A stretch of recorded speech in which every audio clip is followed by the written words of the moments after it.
할렐루야, 빛나는 인생입니다. 오늘은 요한복음 8장 48절에서 59절 창세전에 계신 예수님에 대해 묵상해 보겠습니다.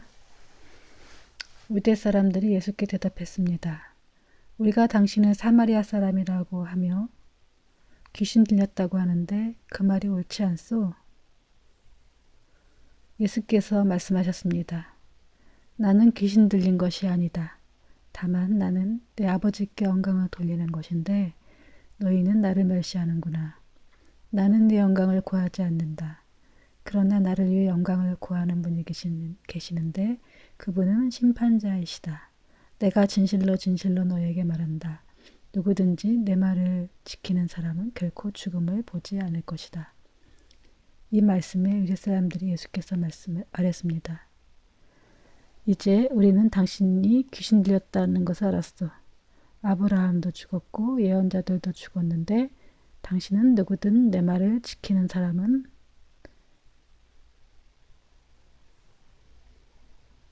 결코 죽음을 맛보지 않을 것이다 라고 하니 당신이 우리 조상 아브라함보다 크다는 말이요?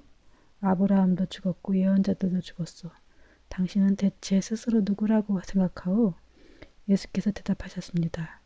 만일 내가 나를 영광되게 한다면 내 영광은 헛된 것이다. 나를 영광스럽게 하는 분은 바로 너희 아버지, 너희 하나님이라고 말하는 내 아버지시다. 너희는 그분을 알지 못하지만 나는 그분을 안다. 내가 만약 그분을 알지 못한다 말한다면 나도 너희와 같이 거짓말쟁이가 될 것이다. 나는 분명 아버지를 알고 그분의 말씀을 지킨다. 너희 조상 아브라함은 내 날을 보리라고 기대하며 기뻐하다가 마침내 보고 기뻐했다. 유대 사람들이 예수께 말했습니다. 당신은 아직 나이가 50세도 안 됐는데 아브라함을 보았단 말이오? 예수께서 대답하셨습니다. 내가 진실로 진실로 너희에게 말한다.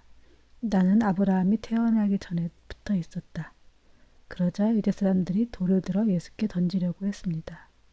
그러나 예수께서 몸을 피해 성전 밖으로 나가셨습니다. 예.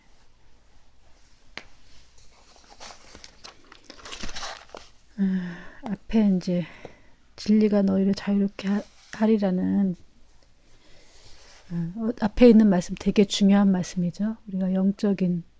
우리가 사단의 노예라는 거, 그것을 우리에게 자유케 하시려고 예수님이 이 땅에 오셨다는 것을 말씀하시죠.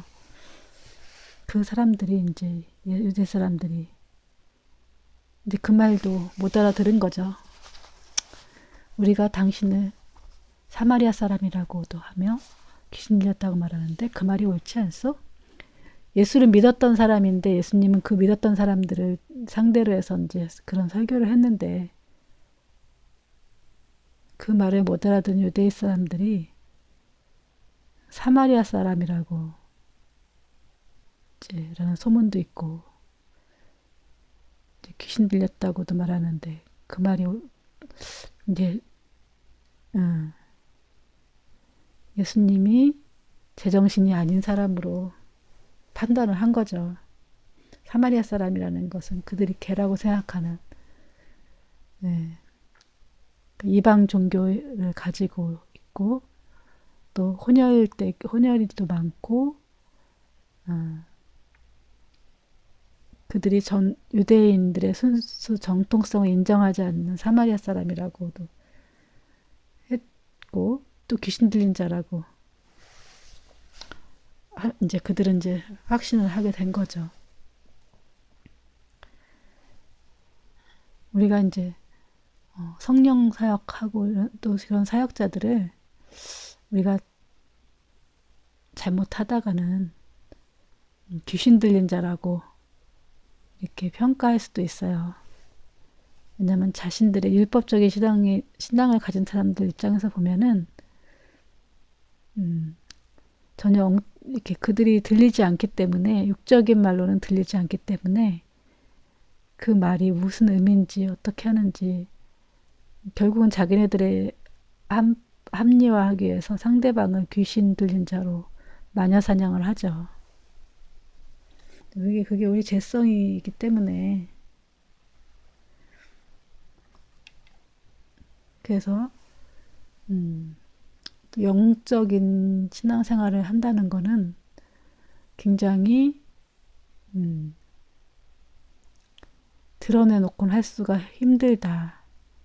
그러니까 소경의 나라에서 눈뜬 자가 바보고 눈 하나 달린 사람들 속에서 두 개 달린 사람들은 바보, 병신이죠. 장애죠. 그렇기 때문에 대부분이 다 이렇게 영적인 소경이기 때문에 예수님의 이 말을 들릴 리가 없죠. 그러니까 다들 자기 욕망에 사로잡혀 있어서, 사단에게 사로잡혀 있어서, 사단에게 잡혀 있고 너희들이 거짓의 아비라고 막 하니까, 너희 아버지가 사단이라고 하고 막 이러니까 그 사단이 가만히 있겠어요. 그 안에서 막 화를 내죠. 속에서 울긋불긋 막 그냥 뭔가 자존심 상하고, 예? 저는 뭐 귀신 들렸다고 서고 생각하고 죽여버려야겠다고 생각하고, 근데 사단이 지령을 내리는 대로 그들은 생각하고 행동을 하는 거죠. 그래서 우리가 분별을 하기 위해서 분별을 잘해야 되는데, 기도하지 않으면 그 분별이 뭐가 참인지 진리인지, 뭐가 거짓인지 진실인지 알 수가 없어요. 그래서 우리가 기도에 깨어 있어야 돼요. 우리가 이러다가 이렇게 신앙생활 하다가 천국 가지 생각하면은 되게 오산이에요. 그렇게 쉽게 되진 않아요. 그렇기 때문에 우리가 제가 굉장히 또 번거로움에도 불구하고 이거를 하는 거예요. 사실은 제가 이거 하는 것도 저한테 좋기도 하지만, 기쁘기도 하고, 한편으로는 그러기도 하지만, 대단한 또 이렇게 마음의 각오도 하기도 하고, 결심도 하고, 또 얼마나 시간도 내야 되고, 이런저런 자료도 찾아보기도 해야 되고 번거롭죠. 나 혼자 이제 신앙생활 해도 되는데 굳이 막 하는 이유는, 또 우리가 예수님의 증인이 되어야 되기 때문에 또 사명을 감당하려고 하는 거죠. 예수님도 자기 사명을 감당하시는데 우리가 또 우리가 할 수 있는 것에서 할 수 있고, 그러니까 주님이 말씀하시면 해야 되는 거죠. 예수께서 말씀하셨습니다. 나는 귀신 들린 것이 아니다. 다만 내 아버지께서 영광을 돌리는 것인데, 그 영광을 너희는 나를 멸시하는구나. 예수님은 아버지께 영광을 돌리려고 이 말씀을 하는 건데, 그 순종하면서 사람들은 오히려 이제 예수님을 조롱하고 멸시하는 거죠.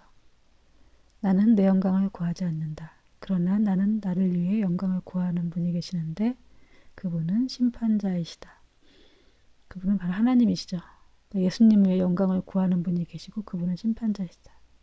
하나님은 심판자이시기도 하시는 거죠. 그래서 우리가 신앙생활도 이렇게 하지만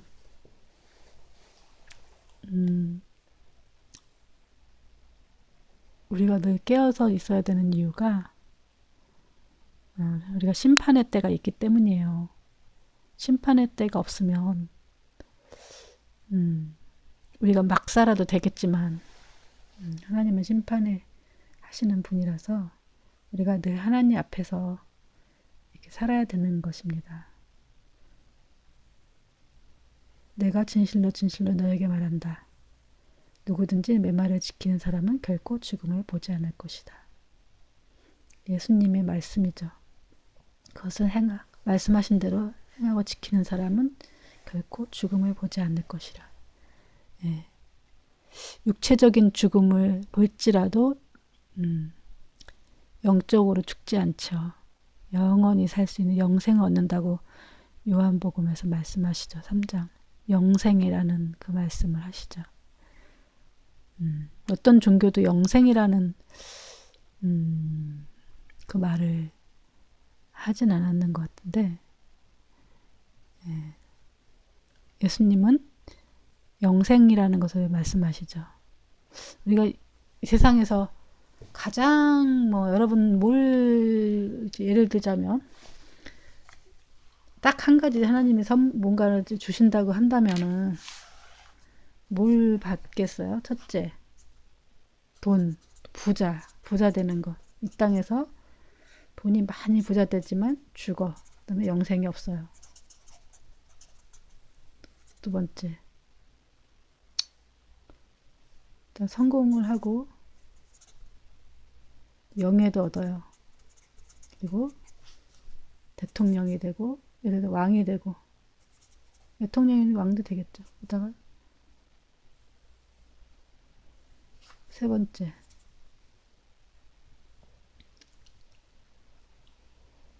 또 뭘 가지면 좋을까? 영생. 근데 영생을 가지려면은 위에 두 가지를 갖고 나서 영생을 얻기가 쉬울까요? 안 쉬울까요? 물론 부자들도 그렇고 왕들도 영생을 얻은 사람도 있겠죠. 여러분은 그렇게 영생을 얻고 싶으시겠죠. 그러나 영생을 얻기 위해서는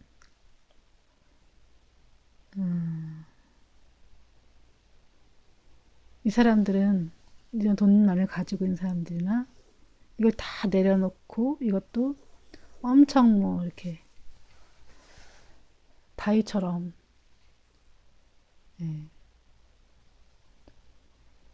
하나님 뜻대로 살고 그렇지 않으면 영생 얻기가 쉽지 않아요.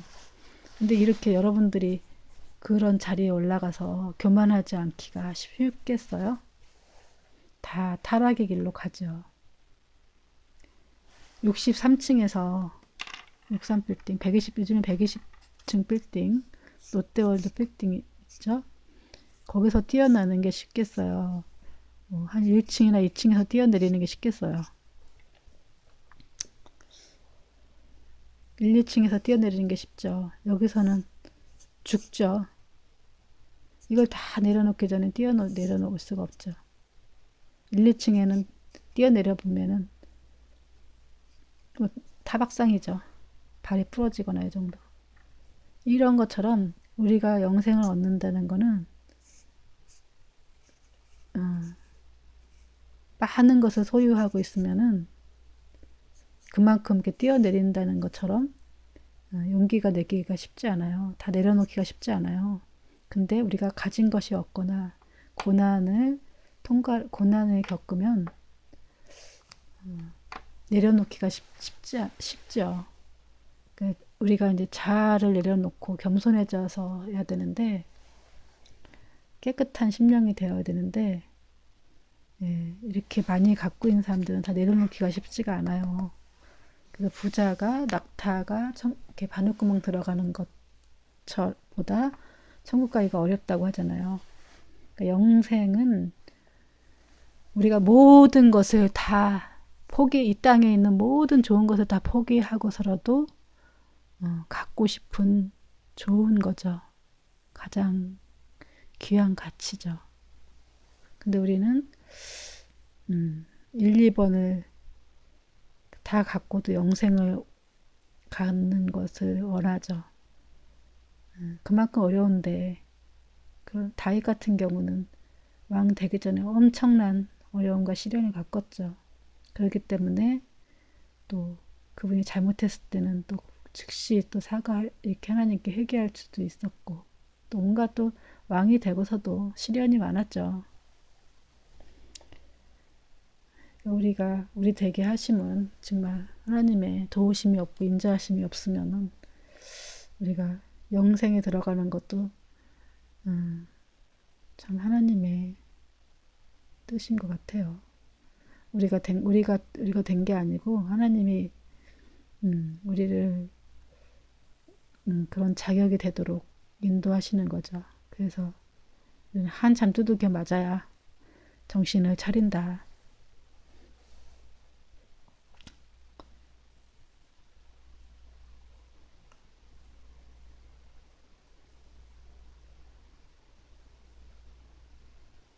이 말씀에 유대 사람들이 예수께 말했습니다.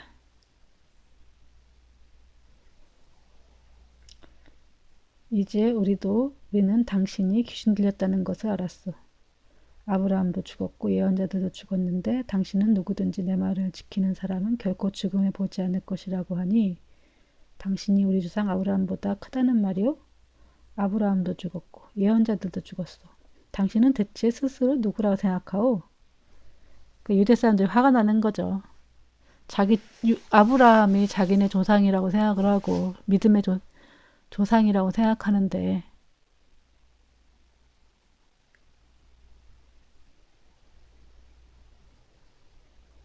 정말 그 영생에 대해서 얘기를 하니까 죽음을 보지 않을 거라고 얘기하니까 아브라함도 죽었고 다 죽었는데 어떻게 영원히 죽음을 맛보지 않을 거라고 당신이 누군데 그런 말할 자격이 있냐. 그럼 네가 아브라함보다 큰 사람이 크다는 말이냐. 응? 넌 도대체 누구냐 이렇게 얘기하는 거죠. 예수께서 대답하셨습니다. 만일 내가 나를 영광되게 한다면 내 영광은 헛된 것이다. 나를 영광스럽게 하시는 분은 바로 너희 하나님이라고 말하는 내 아버지시다. 그러니까 자기가 이제 그 아브라함의 하나님이 유대인들이 하나님이라고 믿는 사람들 자기 아버지라고 말하는 거죠.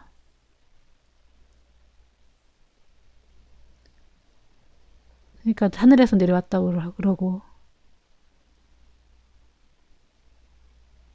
아버지라고 그러고 이게 헷갈리는 거죠. 분명히 목수의 아들 마리아의 아들이라는 거 뻔히 아는데 제정신이 아닌 사람으로 보는 거죠. 그리고 가끔 가다가 기적도 행하니까 분명히 특별한 능력은 있는 것 같은데 귀신 들린 걸로 판명을 하죠.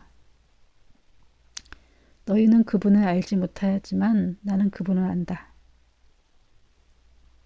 그러니까 하나님에 대해서 안다는 얘기죠. 내가 만약 그분을 알지 못한다고 말한다면 나도 너희와 같이 거짓말쟁이가 될 것이다. 나는 분명 아버지를 알고 그분의 말씀을 지킨다. 나는 너희 조상 아브라함은 내 날을 보리라 기대하고 기뻐하다가 마침내 보고 기뻐했다. 예. 이 아브라함한테 하나님이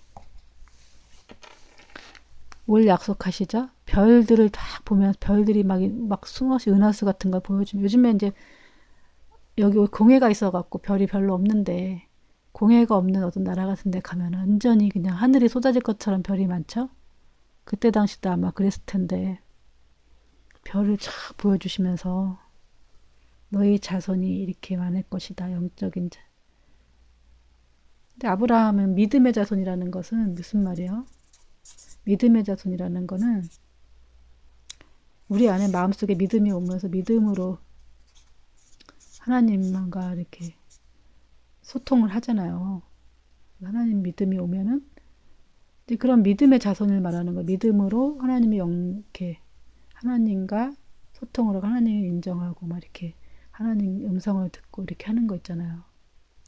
그거를 말하는 거지. 근데 그런 어떤 육적인 것을 말하는 건 아니죠. 하나님은 아브라함 한 사람을 선택하셔서 물론 그 자손들 중에 또 믿음의 자손들이 있긴 있겠죠. 많은 선지자들도 있었고 그러면서 그 많은 사람들이 그 믿음의 자손은 그 아브라함의 물론 혈통을 통해서 아브라함의 어떤 우리가 지금 뭐 이렇게 성경을 읽고 이렇게 하는 것도 사실은 아브라함이라든지 이렇게 그때 유대인들이 쓴 성경을 토대로 해서 우리 하나님의 신앙을 믿게 되었죠. 그래서 이 아브라함에게 약속하신 게 별처럼 많은 그 수많은 사람들, 그 영적인 자손들을 말하는 건데, 하늘나라에서 그 날이, 근데 아브라함의 생애 속에서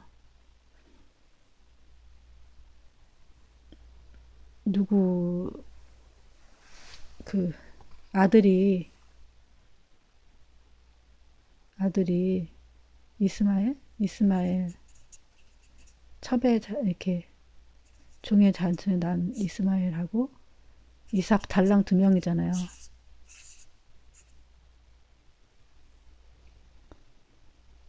지금 뭐 몇십만 명, 몇백만, 천만 명, 뭐 이스라엘 사람들이 있다고 해도 그 사람들 보고 기뻐하는 게 아니고 영적인 자손들. 우리가 예수를 믿는 것은 그 성경에도 비유에 이렇게 원 가지가 이렇게 있으면은 우리가 다른 가지가 이렇게 접붙임 되듯이 믿음으로 이렇게 접붙임을 당한 우리가 믿음으로 이렇게 우리는 아브라함의 자손이 된 거죠. 영적인 자손. 그것을 보고 아브라함은 기뻐하고 있다고 하늘나라에서 그때는 달랑 두 명 혹은 뭐 이삭의 뭐 자손이라든지 좀 손주들은 좀 보긴 봤을지 모르겠지만 그 하늘처럼 수많은 셀 수 없는 그 영적인 자손들을